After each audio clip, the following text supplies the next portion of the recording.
आप अगर कपटी हैं, छली हैं, बेईमान हैं, प्रपंच हैं, जैसे भी हैं, झूठ बोलते हैं, निंदा करते हैं, चुगली करते हैं, गलत काम करते हैं, तो भी मेरा निवेदन है शंकर के मंदिर जरूर जाओ, शंकर की कथा में जरूर बैठो। क्यों?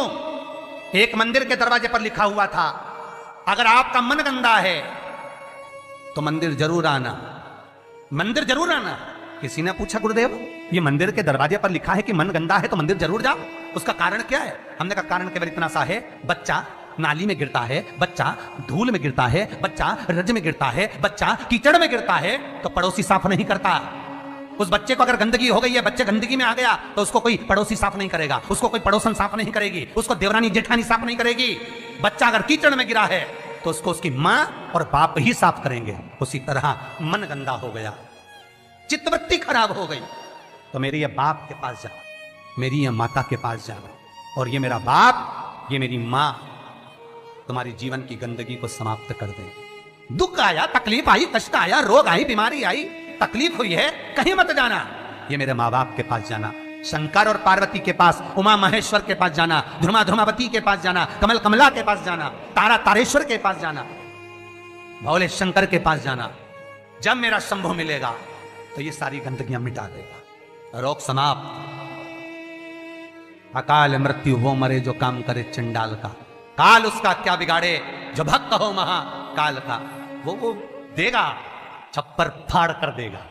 फिर निवेदन करूंगा, जितने कथा करवाए हैं, जितने कथा सुन रहे हैं और जितने पुण्य स्मरण दान स्मरण आदि कर रहे हैं, लिख कर रखो तारीख कि तुमने जो दान पुण्य करा है, तुमने जो ये 300 वर्ष में पढ़ने वाली इस श्रावण के महीने में तुमने जो कथा सुनी है, अगला श्रावण आए तुम बताना जरूर कि कितना पुण्य मिला है, कितना फल मिला, कितना लाभ हुआ, कितना धन कमाया, कितना वैभव कमाया। तुमने तो केवल कुबेरेश्वर महादेव के लिए दिया, तुमने तो केवल वृद्धाश्रम के लिए दिया, तुमने तो केवल गौशाला के लिए दिया, पर उसका पुण्य तुमने कितना कमाया, उसका लाभ कितना मिला। और मुझे बताना जरूर, फोन करके व्हाट्सएप पे लिखकर भेजना कि हमने जो करा था अगले साल यही तारीख, यही श्रावण का महीना, फिर याद कर बता कि मिला कि नहीं मिला, 4 गुना हुआ कि नहीं हुआ। वो शिव है, शिव शंकर है। वो तो मंदिर के बाहर निकलने वालों को तार देता है साहब, मंदिर के बाहर निकलने वालों। कितना सुंदर है। एक चरित्र आता है लिंग पुराण के अंतर्गत, एक सेठ मर गया, बड़ा कंजूसड़ा था, बहुत कंजूस, कभी जिंदगी में ना दान करा, ना पुण्य करा, ना सत्कर्म करा, ना भजन करा, ना कीर्तन करा। मंदिर की जगह को भी अपना बना लिया, सारी जगहों को घेर कर अपना बनाया, बावड़ी तालाब कुएं का पानी अपनी जमीन पर ले जाता। बहुत लालची था, बहुत लोभी, बहुत लोभी।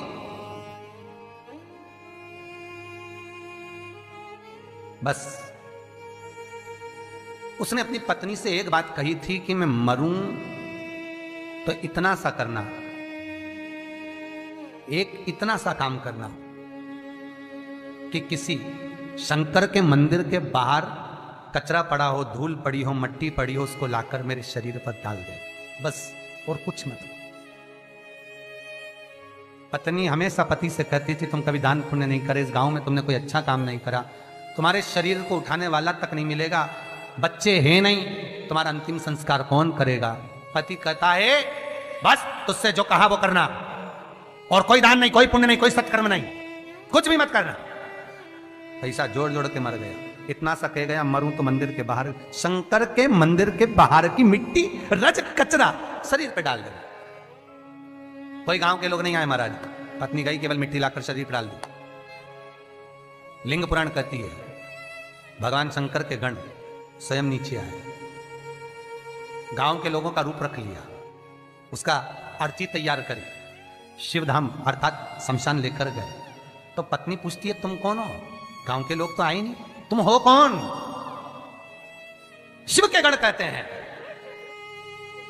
भगवान ये तुम्हारा सेठ है ना, गांव में दान नहीं करता था, बाहर दान करता था, हम बाहर से आए। अच्छा, मेरे पति को शमशान तक ले चलो। ले गए। कहते हैं शंकर के दरवाजे की मात्र रज, मात्र कचरा, मात्र भूमि की मिट्टी शरीर पर पड़ी थी। शंकर शमशान के दरवाजे पर खड़े होकर उसका वेलकम कर रहे थे, स्वागत, कि पूरी जिंदगी भले तूने नरक बाड़े में निकाली, पूरी जिंदगी भले लूटने में निकाल दी, पर अंतिम समय सुधार लिया। अंतिम समय को सुधारने का भी एक क्रम हमारे शास्त्र कितनी सुंदर बात कहता है महाराज, कितनी सुंदर बात। 3 धनभागी हैं, 3 धनभागी हैं। पहले नंबर पर भीष्म पितामह, जो भगवान कृष्ण के दर्शन करे, जिन्होंने भगवान कृष्ण का बचपन से लेकर जवानी तक का दर्शन करा। दूसरे नंबर पर धनभागी हैं दशरथ जी महाराज, जिन्होंने राम जी के दर्शन करे, राम दशरथ जी के घर में जन्मे, कितने किस्मत वाले होंगे। और तीसरे नंबर के किस्मत वाले धनभागी हैं गिद्धराज जटायु, जिन्होंने प्राणों को त्यागा तो राम जी की गोद में त्यागा। शास्त्र कहता है इन तीन धनभागियों में, इन तीन किस्मत वालों में भी प्रबल किस्मत वाला है गिद्धराज जटायु। क्यों? क्योंकि भीष्म पितामह के प्राण छूटे जब कृष्ण सामने नहीं थे। दशरथ जी के घर में बलराम जन्मे और दशरथ जी के प्राण छूटे तब राम सामने नहीं थे। और गिद्धराज जटायु जिसने जीवन भर मांस खाया और जब प्राणों को त्यागा तब राम को सामने पाया, डर गया। बचपन गया जाने दो, जवानी गई जाने दो, अधेड़ी गई जाने दो, पर बुढ़ापा मत बिगड़ने देना। बुढ़ापे में शंकर के चरण पकड़ने,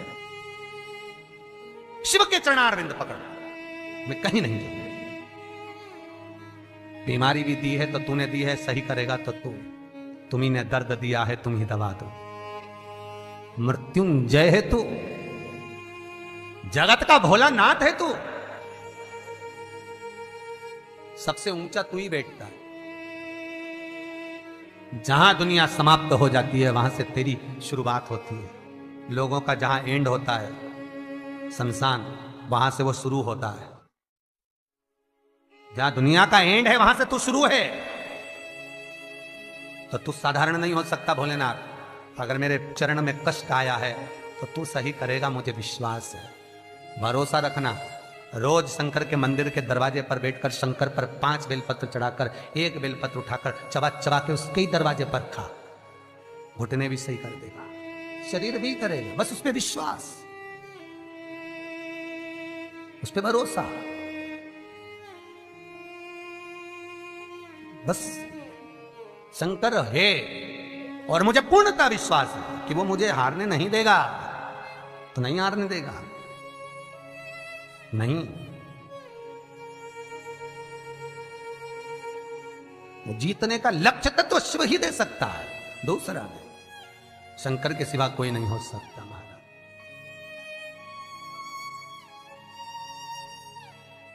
बस उस पर विश्वास